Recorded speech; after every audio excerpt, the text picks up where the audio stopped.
I bought some LSD from a guy I worked with back in October.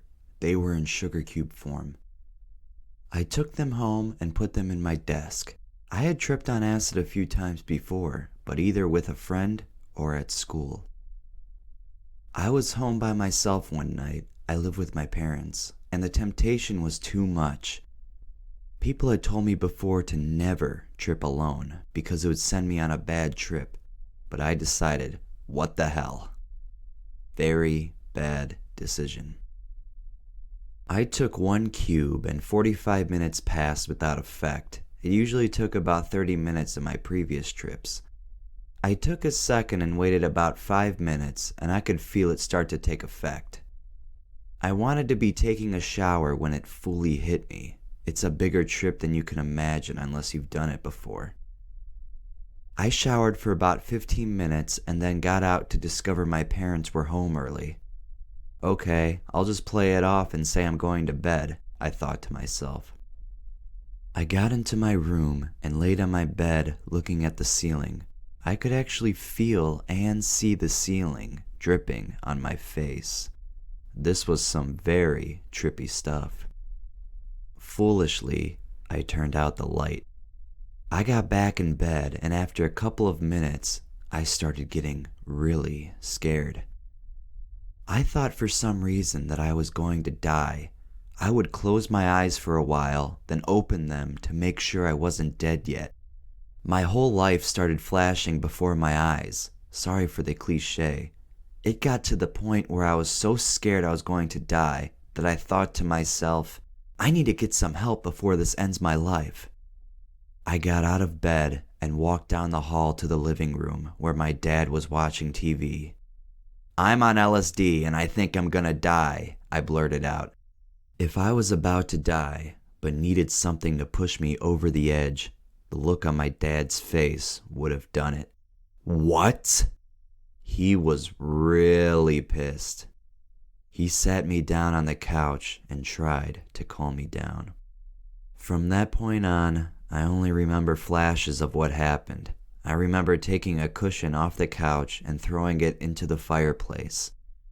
Then I remember walking back towards my room. My dad put his hand on my shoulder, and I involuntarily turned around and planted a fist on his jaw. He grabbed me and threw me onto the couch and yelled, "Now you stay there," and got on the phone. Next thing I knew, I was staring up at a half of a dozen unfamiliar faces. They all had walkie-talkies, and I heard one of them say, while holding a flashlight in my eyes, "You can't see anything but the pupil." They put my shoes on me and led me out the front door. My first step outside was not very stable, and I ended up face first on the sidewalk, with blood running down my forehead. They carried me to an ambulance, and I don't remember anything else except arriving at the hospital and looking up at the doctors who were strapping things to me with hard objects. I was strapped down on my bed, and I kept trying to get up. An old ugly nurse kept coming over and asking me the same questions over and over, and it was driving me insane. This is hell, I thought. I've already died and I'm in hell. You don't, or maybe you do, know what it's like thinking you're in hell. I started crying because I was so scared. Then I fell asleep and woke up to a doctor's voice. "How you doing? You feeling all right?" "Yeah, I'm okay," I replied. "You ready to go home?" Stupid question. "Most definitely," I said. As I got up and started leaving with my dad, I heard him say, "You're a very lucky young man," whatever that meant. Besides the bad memories, I have a fucking huge hospital bill that my insurance won't pay for because it was a drug-related incident. I haven't even had a beer since that night. I'm so afraid what it might lead to. Well, thanks for taking the time to read this. I'm not trying to scare anyone or tell you to quit using. I just know what it's like to have a bad experience, and if you haven't tried acid yet and are thinking about it, make sure you know what you're getting into.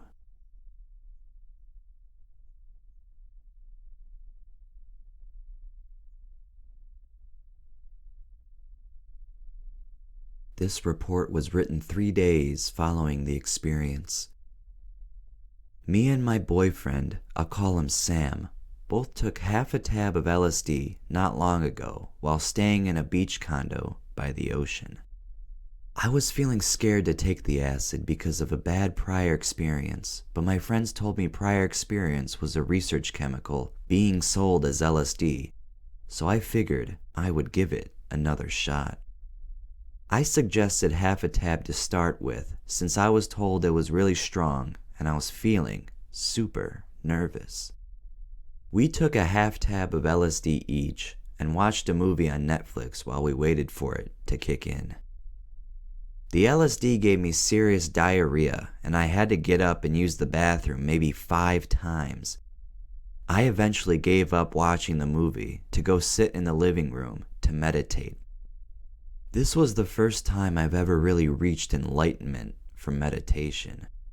Everything turned into light and I felt like I was no longer my body, but I was the surface of my skin. My body felt like an empty shell being filled by light, and I was the feeling of the ocean breeze. Sam wasn't feeling the acid kick in yet, so he kept bothering me and snapping me out of it. I tried getting him to join me in meditation, but it wasn't hitting him very much yet. Sam wanted me to go downstairs and cuddle with him. I was pretty reluctant because I was feeling so good meditating, but he was insistent, so I went. We cuddled for a bit and then we both got up to use the bathroom. When I looked in the bathroom mirror, I felt like I could see through my skin. And I don't mean like flesh and blood. I mean, I could see my essence. Under my skin was fragments of gray rot, constantly shifting. I looked repulsive, demonic even. I looked like my soul was void of love and joy and just filled with pain. I had to turn off the lights and leave. I just couldn't bear looking any longer. When I walked out of the bathroom, Sam was walking down the steps.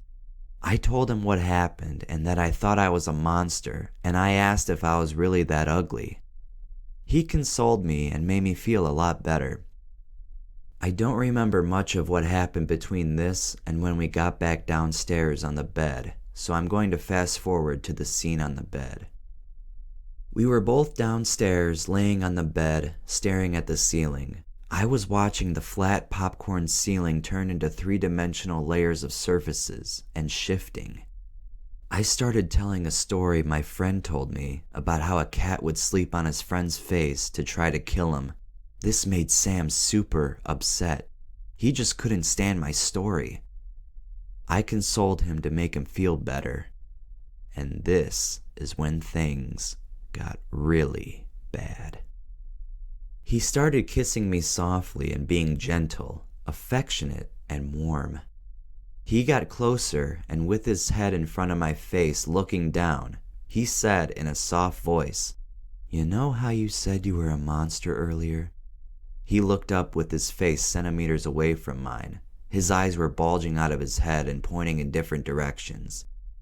He had a grin on his face and he whispered, "Well, you are." I don't know how to explain this, but the life literally got sucked out of the room. I truly feel like this was the moment a demon emerged from my boyfriend's body and got a grasp of the surface of his mind. I felt scared for my life, like he was going to kill me at any moment. I was alone with an empty man in a silent room. I tried snapping him back to reality and was like, "Sam, what was that?" He said he was trying to make me feel the way he felt. He started acting normal again, and the room was no longer a glimpse of hell. I ignored what happened and proceeded to have a good time. We went upstairs, and this was the peak of my trip. Sam's face turned into a pattern of faces stretching down from his chin and up from his forehead. His physical face, occurred to me, was a crystallized form of the pattern. His eyes repeated on his eyebrow and the dent on the forehead. I was incapable of responding to him. I was too caught up in the other world to react. Every bend in the ocean turned into fragments of soft glass reflecting the sky.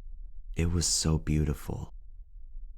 We went outside, but Sam got super bad anxiety, so he came back in immediately. I was so disappointed I couldn't go swimming, but he said we stuck out too bad.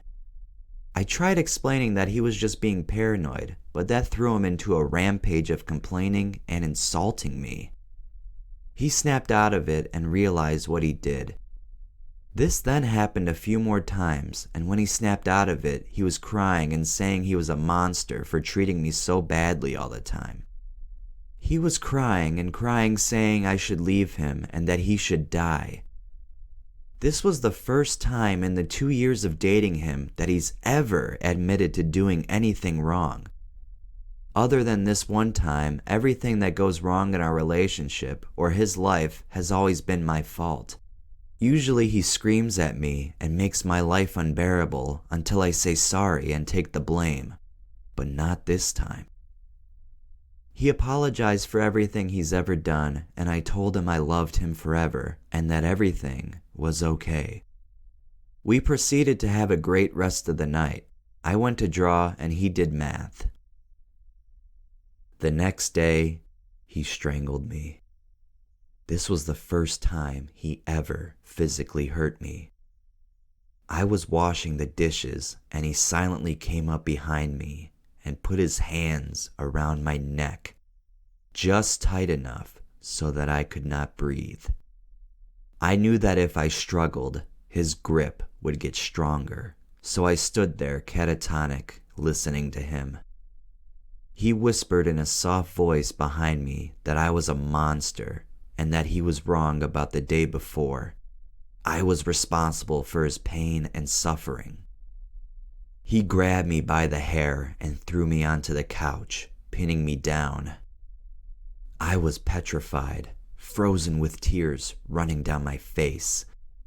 He kept screaming, demanding a response, but I couldn't come up with anything. He went into the kitchen and swallowed 10 pills. He said he was killing himself. I started bawling, crying, demanded he throw them up, but then he said he faked it and then drank a quarter bottle of rum.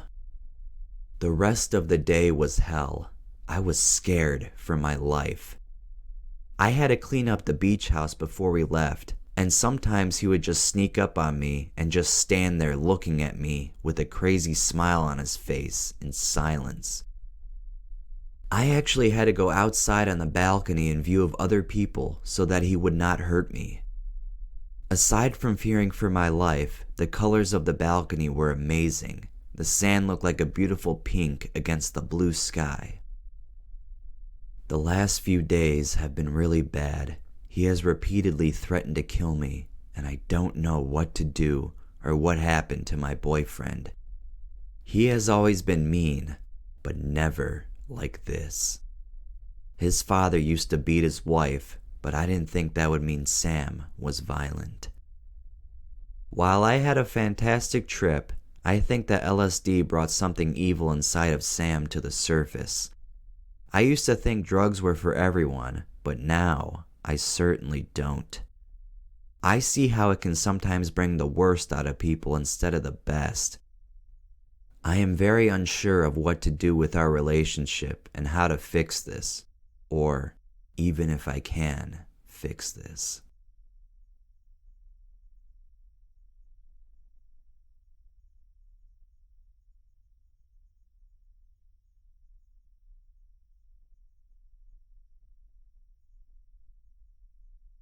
Okay, this is a long one. I'll start off by saying that I'm very experienced in the use of LSD, among many other drugs. I'm 30 and I started experimenting with drugs in the late 80s.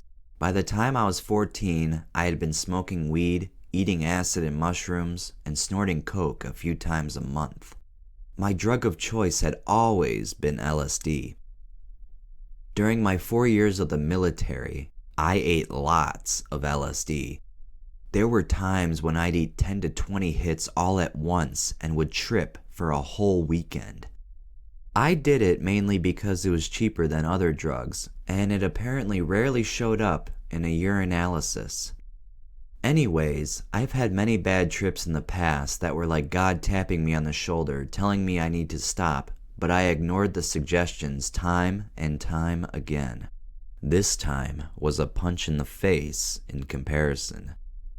I made fun of anyone who said they had an experience like this, thinking they were just weak-minded or already crazy. Little did I know I was about to experience my own horrifying and near-death experience.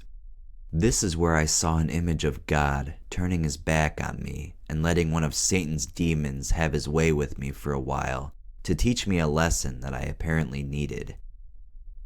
It was December 31st, 2004. I went to a club with my best friends and had a few Red Bull vodkas and a roll, MDMA. I had the most wonderful time.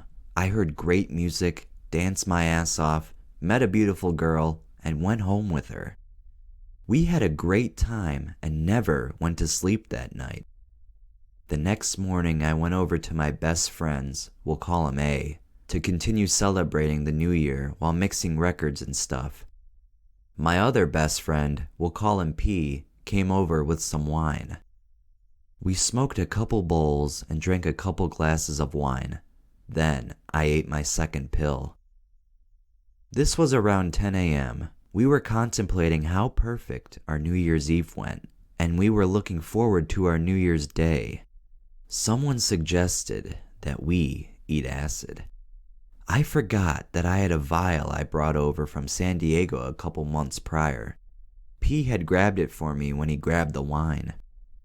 Now, I had several friends, including P, who had taken this acid a couple months prior and said it was very mild. They each took 4 hits, but they were taking 1 or 2 hits at a time. I had the vial in the freezer the whole time it was in my possession. I had taken the vial out of the freezer and brought it with me when I moved to Colorado. So, let's get back to the scene. I hadn't taken this particular acid, but based on the reaction of my friends who'd taken it before, I figured it wasn't that strong. I ate 4 drops at once, which was not uncommon to me in years past. A and P ate 3 drops. We all had been feeling great from partying the night before and were looking forward to an excellent trip. Now, normally, someone who eats acid might end up partying all night, but this was the first time I'd partied all night long and then decided to eat acid. So the factors contributing to my experience with this acid were sleep deprivation, dehydration, malnourishment. I hadn't eaten in almost 24 hours. Ecstasy, weed, vodka, and wine. The acid hit me 10 minutes into it, which seemed unusually fast. This was about 11 a.m. It came on extremely stronger than usual. The good feelings I had from everything else I was on went away, and things were feeling less and less enjoyable as time went on. The visuals were uncontrollably vivid and amazing, but no more than some other intense trips I'd had. I started to get sick to my stomach, so I went and puked in the bathroom, but I had nothing to puke out. Shortly after, P puked. I continued my vomiting with nothing coming out. I started to get tired from my stomach muscles contracting for about a half hour. By 11:30 a.m., I was tripping extremely hard, but I was feeling like I needed to take a nap, which was really unusual for me. A and P kept asking if I was alright. I said, yeah, I just need to rest. So I went to sleep, so I thought, and had the craziest nightmare of a shadow demon trying to take over my body and making me speak a different language that I could understand at the time. I was dreaming that my best friends were trying to beat me. I was partially blind the whole time. I could only see things in my peripheral vision. It was horrifying. I kept trying to get up and run for my life while inside A's apartment. I felt like they were holding me down and were trying to take my clothes off. I was constantly fighting the shadow demon, trying to take back my own body. Sometimes I'd succeed and was able to see and understand what my friends were saying temporarily, and then the demon would pull me right back out of my body. I would look down at myself, watching me scream, and see my body contort in weird positions. I kept screaming, "What's happening? Please make it stop!" and "Somebody please help me!" as loud as I could, over and over again, thinking no one could help me or hear me, and that I was left alone to deal with this demon and these two individuals who resembled my best friends that were trying to do unspeakable things to me. So I finally awoke from that horrible nightmare. I was laying down in a bright, unfamiliar room. A blurry vision of a woman approached me, and I asked, "What happened?" The nurse replied, "You're in the hospital." It was late afternoon the next day. My forehead was hurting, but I couldn't move. My arms and legs were strapped down to the hospital bed. She unstrapped me, and I reached to feel my head, and it was swollen. She gave me a mirror, and I could barely recognize myself. I looked like the sloth from Goonies. Apparently throughout the whole nightmare, I was fighting and thrashing about. I ran into the corner of a metal beam in the apartment, trying to get away from whatever was trying to harm me, and I cracked my skull, causing my head to swell. There were numerous slices and puncture wounds up and down my arms, legs, and shoulders from all the broken glass caused by my actions. The nurse said, "I knew you weren't really a violent person." I didn't realize that I had done anything. She said I was screaming, cursing, and trying to fight the cops and paramedics the whole time. She removed the IVs and the catheter from my penis, which was very uncomfortable. My wrists were in pain and cut up from trying to break free from the handcuffs. I was naked because I'd ripped my shirt off with one hand and the medics had to cut my jeans off of me for the IVs and stuff. I had completely destroyed A's apartment. There were holes in the walls from my head and fists. I broke the sliding glass door and a closet door by running right through them. I tried to jump off the balcony from the second floor, but didn't succeed. A's records and DJ equipment were scattered everywhere, and all of his drinking glasses were broken from me falling and thrashing around on top of them. They told me that my eyes were the opposite of being dilated. He told me my pupils were like pin needles and almost non-existent. He said I had a blank stare with the look of extreme fright the whole time, as if my soul was missing from my body. They said at times I'd speak odd gibberish that made no sense to them, and my voice was so different that they couldn't believe it was me they were witnessing during this whole ordeal. P mentioned my body was maneuvering in awkward ways, like I was trying to bend backwards to break my own spine or something. It freaked the shit out of both of them so much, they finally decided to call 911. Thank God. I thought I knew it all about LSD. It doesn't matter if you're the least or the most experienced person with this drug. We're all susceptible to horrible consequences. I was in a very comfortable and familiar setting with two of my best friends in the world. I no longer do that drug and have a $15,000 medical bill for 18 hours in the emergency room. I've got permanent scars all over my body and bad memories that will never go away. I wish I could accurately describe what I went through, but no words exist that can do that. Please be careful.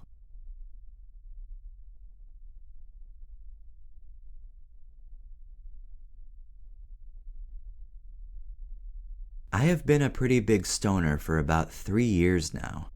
I had experienced some minor bad trips before, mostly in the form of delusional paranoia. When I first started smoking weed, I always had great experiences. But after smoking heavily for an extended period of time, the paranoia began to set in. I usually love the highs I get from smoking weed. It makes me feel really good, happy, and comfortable with myself. I love when the smoke fills up my lungs and my mind goes somewhere else. I'm from Colombia, and I have to mention that it is pretty easy to get any kind of drugs down there. I was a really big pothead for about a year and a half. I used to smoke every single day after breakfast, lunch, and dinner. I have also tried X, shrooms, acid, and a bunch of Colombian herbs. I stopped doing any kind of drugs for a while. That was when my parents found out and put me into rehab and made me see a psychiatrist, which I think messed up my head even more. When I got to the US 2 years ago, I told myself that I was going to try to quit drugs, but this idea didn't last very long until I met my friends, all potheads, drug dealers, and psychos. Now, the worst experience I've ever had was from June 21st to June 23rd in 2003. It was a Saturday night when we were all partying at G's apartment. M, E, RJ, G, me, and C were tripping on acid, and the others, J, BB, B, were just smoking.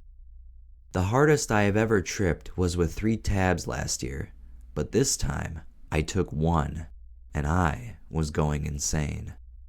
I took the first hit of blotter paper at 9:30 p.m., and I shared the other one with C at 11 p.m.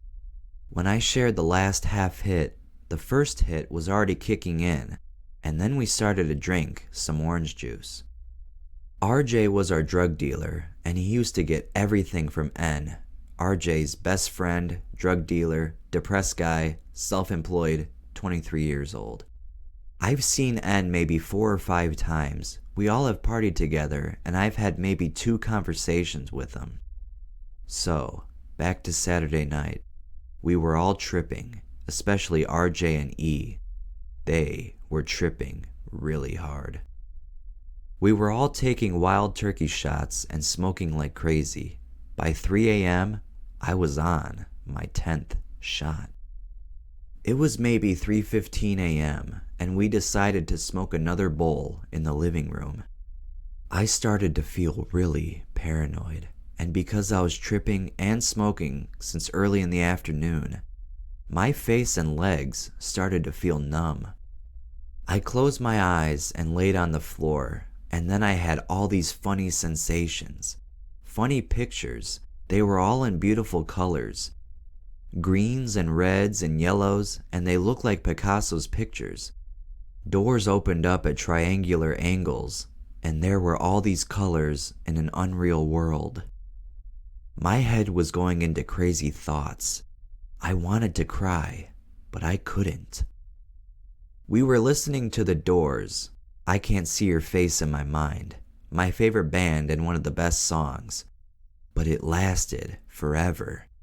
It felt like eternity, the same song over and over. This scene now comes up to my mind like flashbacks. I flew out of my own body, and I could see myself in a way weirder than an out-of-body experience, because I could see my body on the floor, and I could see my soul floating above my body, all from a different perspective. Everything shifted into cartoon form and looked really fucked up. Everything became 2D and flat. The part of me was floating above my body changed form, so it was in 2D. One of its eyes became a spinning spiral, while the other became a flickering eye, which shot occult symbols out. The symbols were constantly floating around the head. Then the soul's head began spinning. Finally, the face stayed the same, and I realized that it was my best friend's face from Colombia, and she was trying to hug me, but she couldn't. Then it became my soul's face again, and it jumped back into my body. After that, all I could hear was Jim Morrison's voice going, Insanity's horse adorns the sky, can't seem to find the right lie.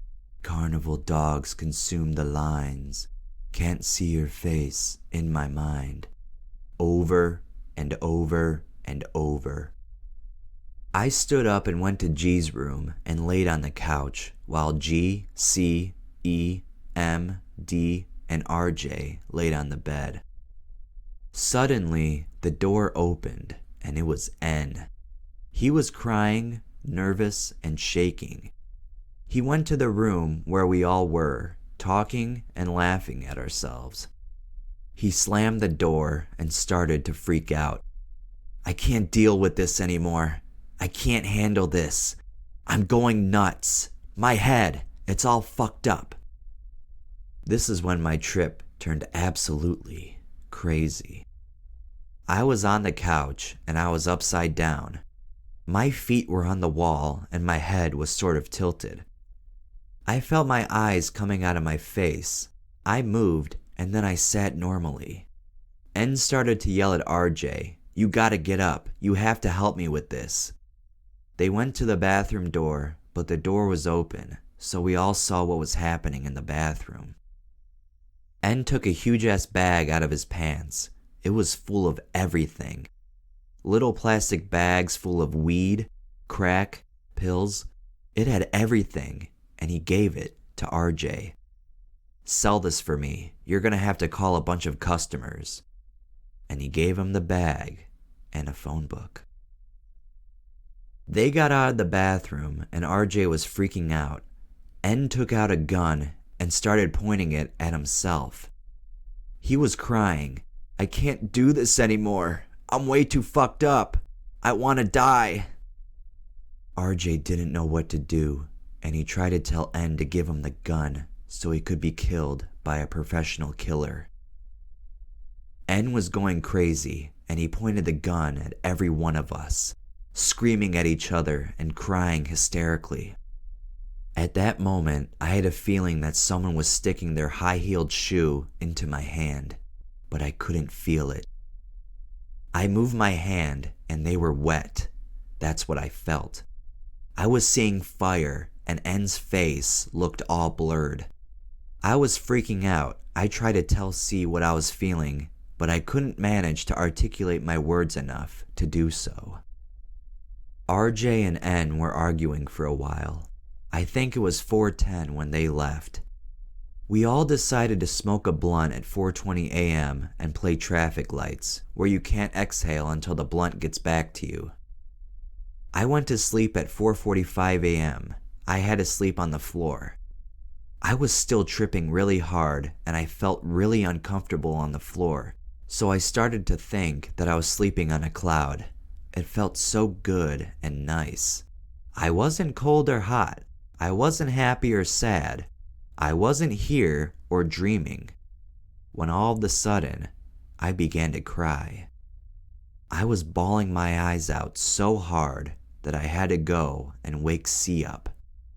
I hugged her and told her how bad I felt for this kid N. We were sitting in the closet in front of G's bed. We were crying so hard that he woke up and gave us a hug and something to drink.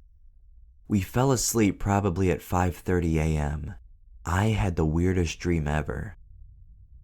I woke up at 11 a.m. on Sunday and G was crying in the bathroom. Everyone woke up. RJ never got back.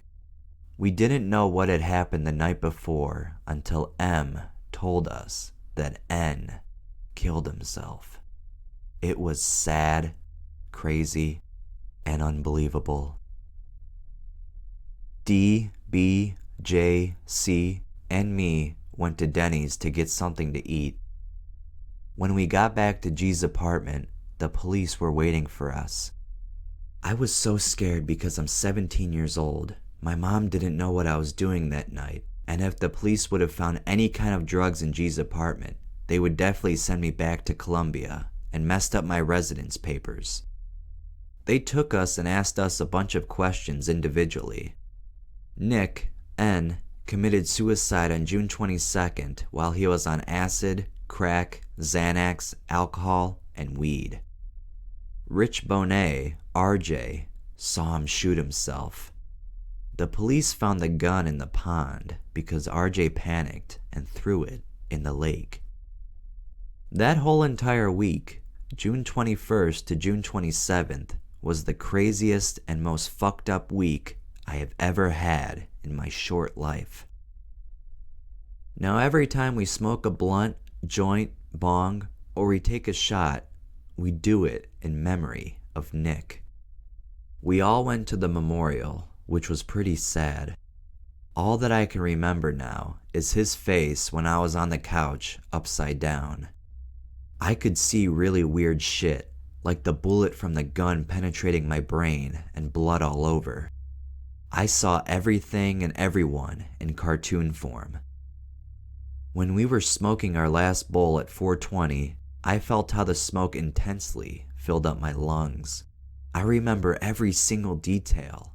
I have also had flashbacks, trails, and mild ego dissolution since then. That was the last time I had tripped. RJ left, and E became our new drug dealer. G got kicked out from his apartment, and he's now living at E's house. The rest of us keep smoking and trying to live. I sincerely hope this will help somebody in some way. Know yourself and your environment. Don't do too much shit. Enjoy life and be happy. Or die trying.